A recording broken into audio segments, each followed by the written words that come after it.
They didn't whisper it, they announced it like a verdict carved into stone. And my youngest, who is here tonight? That pause. That wasn't hesitation.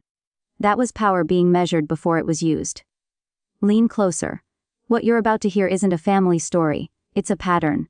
One that has ruled bloodlines, kingdoms, churches, and corporations for thousands of years. And once you see it, you can't unsee it.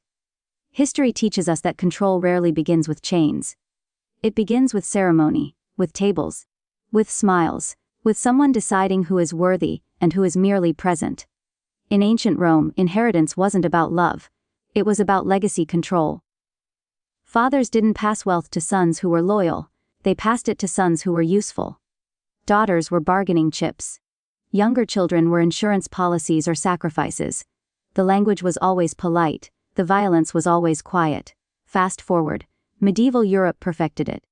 The firstborn blessing wasn't spiritual, it was psychological warfare. It trained generations to accept hierarchy inside their own homes. One child elevated, another erased.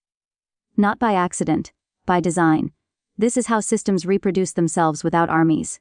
You're taught early who gets the spotlight, who gets the resources, who gets the future. And the others, they're trained to clap quietly, to be grateful for crumbs, to internalize absence as destiny. But here's the forbidden part they don't teach. Families are the first institutions, and institutions don't love, they allocate. Every empire knew this. Control the family and you control the man. Make him compete for approval, and he'll never rebel. Make him invisible, and he'll work twice as hard just to be seen. That dinner table. It's older than governments. It's where loyalty is tested, where obedience is rewarded, where dissent is punished with silence. And when someone says, "She deserves it," what they're really saying is, "You don't." That sentence has ended more bloodlines than war. The most dangerous lies aren't shouted. They're normalized, repeated until you stop noticing the imbalance, until you call injustice tradition, until you confuse neglect with character building. But understand, this invisibility is not weakness, it's incubation. Every suppressed figure in history, every exiled prince, every forgotten son, every ignored apprentice, shared one trait. They were underestimated by systems that mistook silence for submission. Tonight, you're not listening to a story. You're being shown the architecture of power. And once you recognize it, the descent begins. Power never announces itself when it's confident. It watches, it waits. It lets others speak first. Across ancient dynasties, there's a pattern historians rarely name out loud. The favored child wasn't chosen for virtue. He was chosen for predictability. The obedient one, the visible one. The one who would preserve the illusion of continuity. Meanwhile, the overlooked child became the unknown variable, and systems fear nothing more than what they can't predict. In imperial China, records show younger sons were often deliberately sidelined, denied tutors, denied ceremony, denied access to inner courts. Not because they were weak, but because they might grow independent. Independence threatens hierarchy, so the system starves it early. This wasn't cruelty, it was strategy. Psychological control systems don't crush you immediately. They condition you to shrink yourself first, they reward silence. They punish curiosity. They teach you that love is conditional, approval is scarce, and resources are proof of worth. That's how institutions survive generations. The Catholic Church mastered this through succession politics. Noble families sent their unnecessary sons into monasteries not for God, but to remove them from inheritance.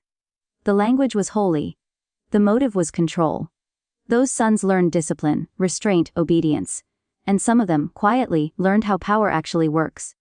Because exclusion sharpens perception. When you're not fed by the system, you learn to observe it. You notice how smiles change when money enters the room. How voices soften around authority. How truth bends to convenience. The invisible man sees patterns the celebrated never need to see. This is why suppressed figures throughout history often become the most dangerous.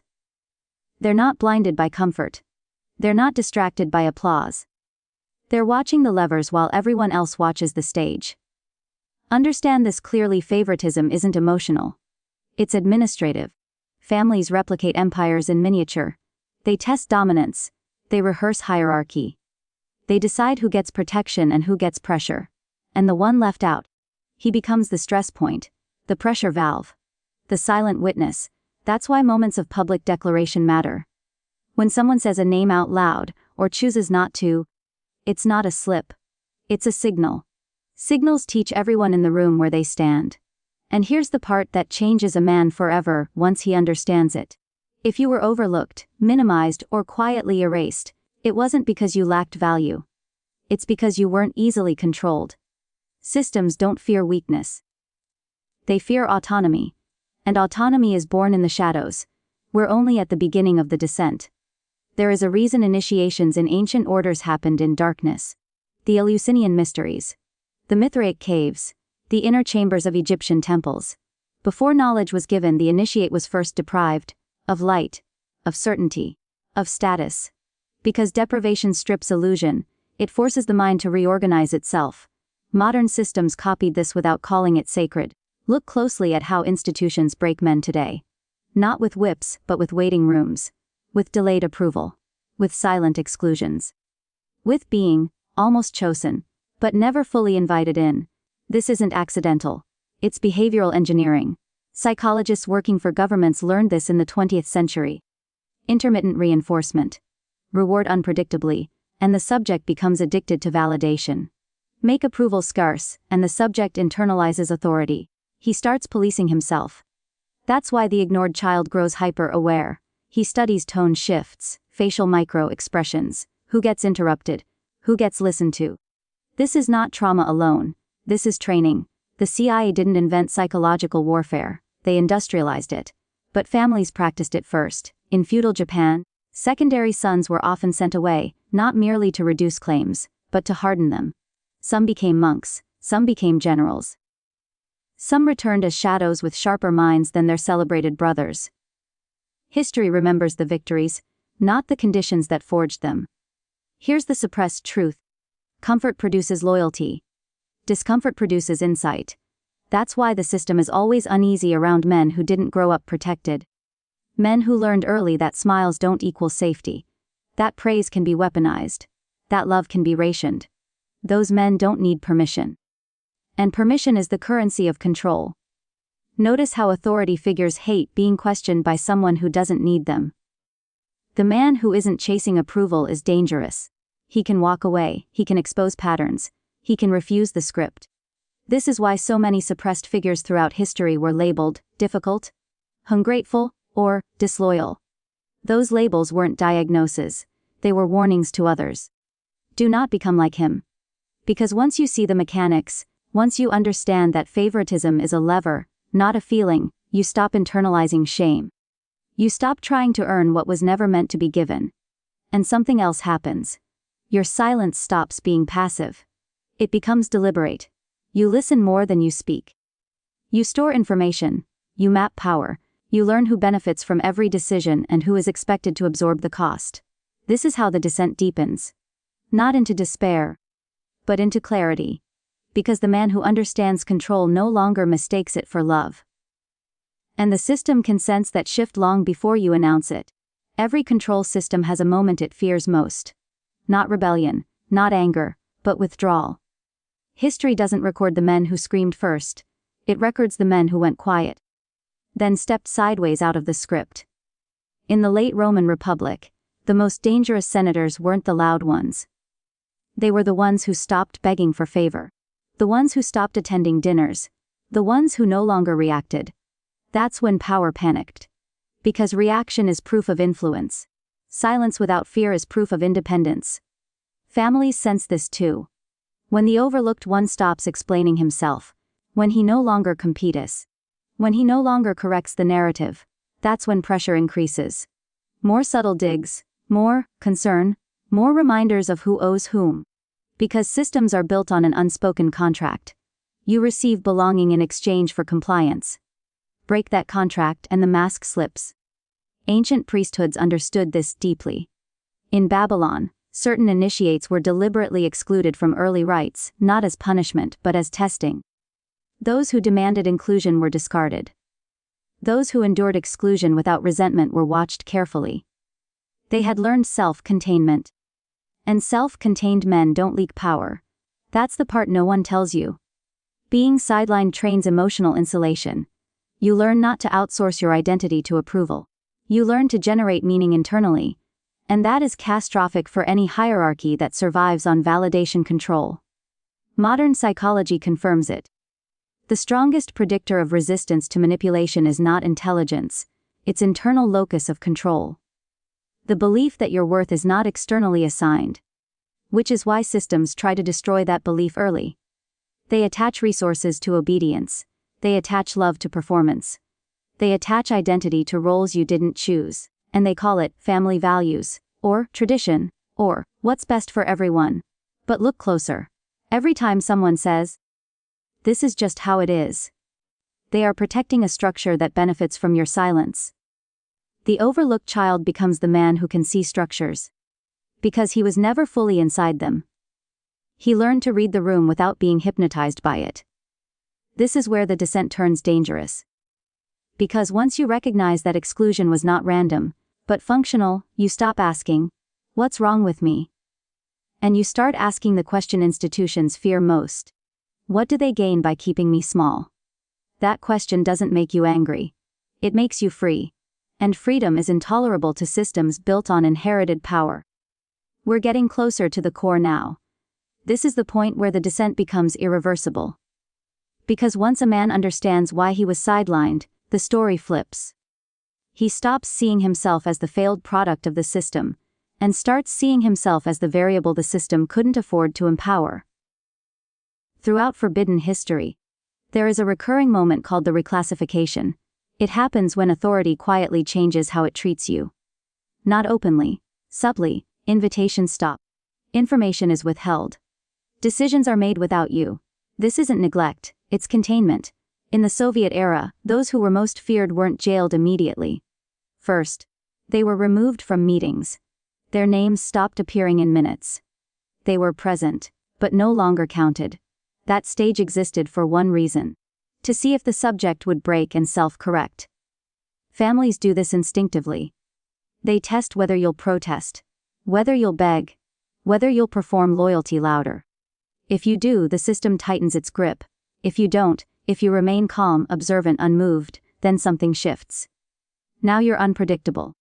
And unpredictability is the enemy of control. This is where psychological warfare turns inward. Doubt is introduced. Memory is questioned. You're told you're imagining things. That you're too sensitive. That you misunderstood. This tactic is ancient. Roman courts used it. Religious inquisitions perfected it. Modern corporations renamed it culture fit. The goal is simple: make you distrust your own perception. But here is the forbidden truth hidden in plain sight. Men who were never fully embraced are harder to hypnotize. They don't confuse ceremony with substance. They don't mistake access for truth. They don't equate approval with value. And that is why so many suppressed figures in history became strategists instead of followers. Advisors instead of heirs. Builders instead of inheritors. Halfway through this descent, I need you to do something, not for me but for yourself. If this is resonating, if you recognize this pattern in your own life, comment the phrase, "I see the pattern," twice, yes twice, not as a trend, not as engagement bait, but as a psychological marker.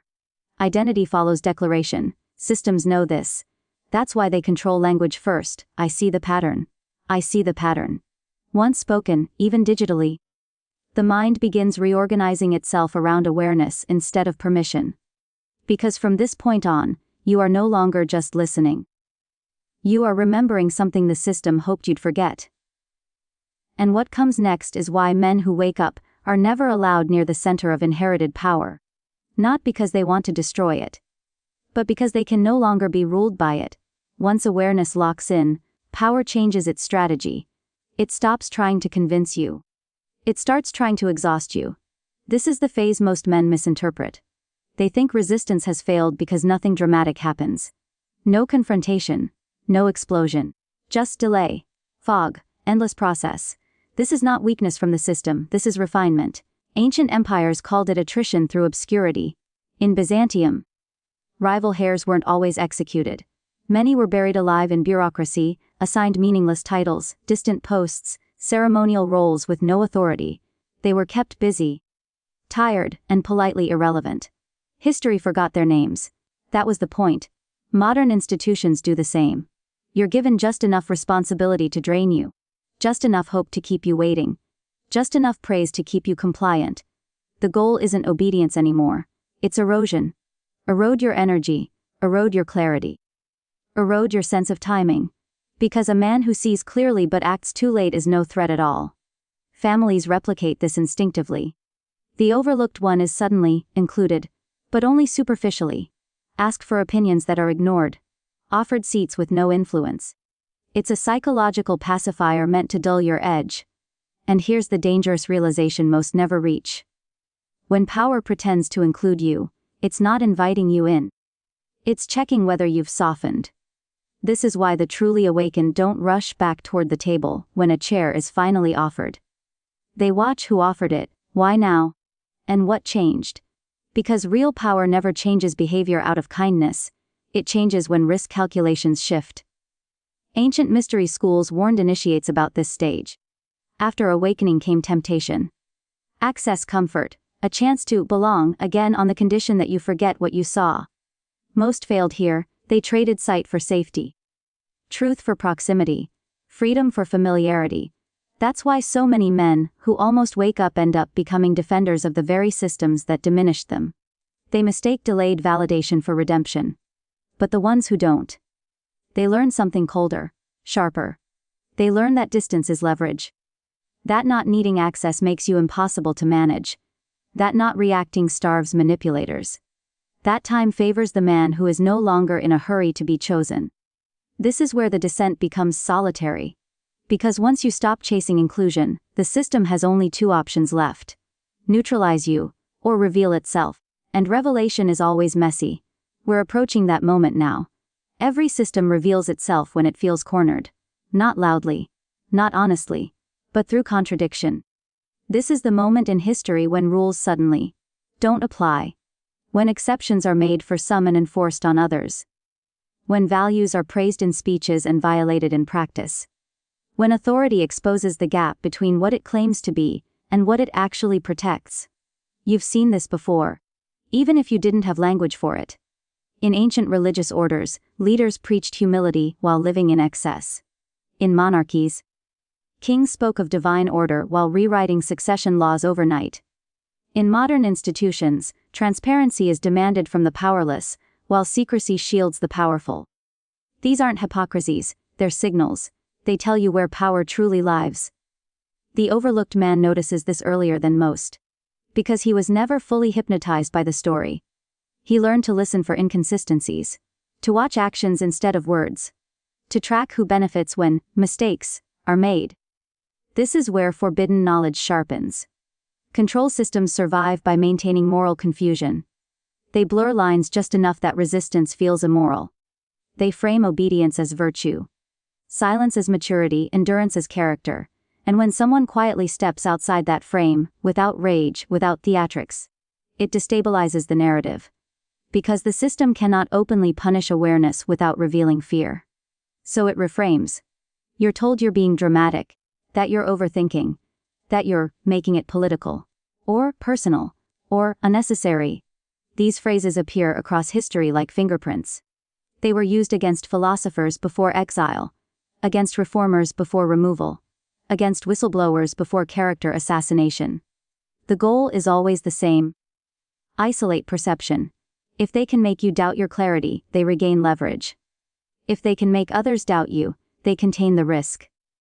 This is why true power never argues facts. It attacks credibility. And here's the shift that changes everything. Once you see that credibility itself is a controlled resource, you stop defending yourself inside their framework. You don't try to be reasonable to unreasonable systems. You don't seek fairness from structures built on imbalance. You don't ask permission to trust your own eyes. Instead, you begin doing something far more dangerous. You document, you remember, you prepare. History shows that systems collapse not from attack, but from exposure at the wrong moment. When contradictions pile up faster than they can be explained away. When the story fractures under its own weight. That's why awakened men are never rushed. They understand timing. They know that truth delivered too early is dismissed.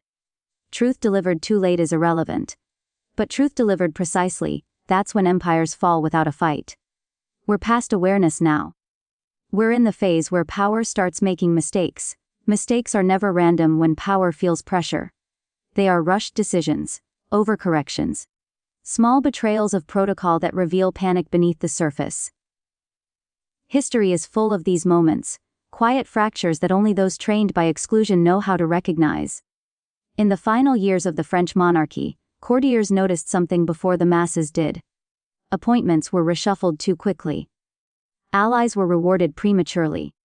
Enemies were underestimated. The king wasn't losing power because of rebellion. He was losing it because he could no longer see clearly. Fear had narrowed his vision. That's what pressure does to authority. It compresses time. It shortens patience. It reveals intent. When a system senses that a man is no longer controlled by approval, it begins to act out of character. It becomes sloppy. It contradicts its own rules. It exposes its priorities without realizing it. This is where the awakened man must be precise. Not loud, not emotional, precise. Because precision terrifies systems built on ambiguity. Ancient strategists wrote about this without mercy. Sun Tzu warned that when an enemy fortifies too aggressively, it signals weakness. Machiavelli observed that rulers who accelerate rewards are trying to buy loyalty they no longer command. Families, institutions, nations, they all behave the same way under threat. Sudden generosity is not kindness. Sudden inclusion is not reconciliation. Sudden attention is not respect. It's surveillance. They're watching how you respond. Whether you soften.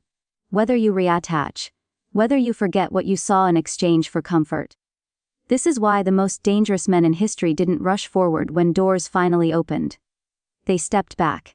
They let power overextend itself. They allowed contradictions to accumulate. Because once a system breaks its own logic, it loses moral authority, even over those who still benefit from it. Here's the uncomfortable truth most never accept. You don't defeat control by confronting it. You defeat it by outgrowing the need to be recognized by it. That's when leverage flips. The man who no longer needs validation becomes immune to shame. The man immune to shame cannot be coerced. The man who cannot be coerced forces systems to reveal their hand. This is the stage where many feel loneliness. Not because they are alone, but because they have exited the emotional economy that kept others bonded. Approval, disapproval, praise, punishment, these no longer move you. And when power realizes it has lost its primary tools, it becomes desperate. History tells us what comes next. The final test is never external. It's internal. Because the last temptation is not fear. It's the offer to return, on the condition that you forget who you became. Only 2 sections remain.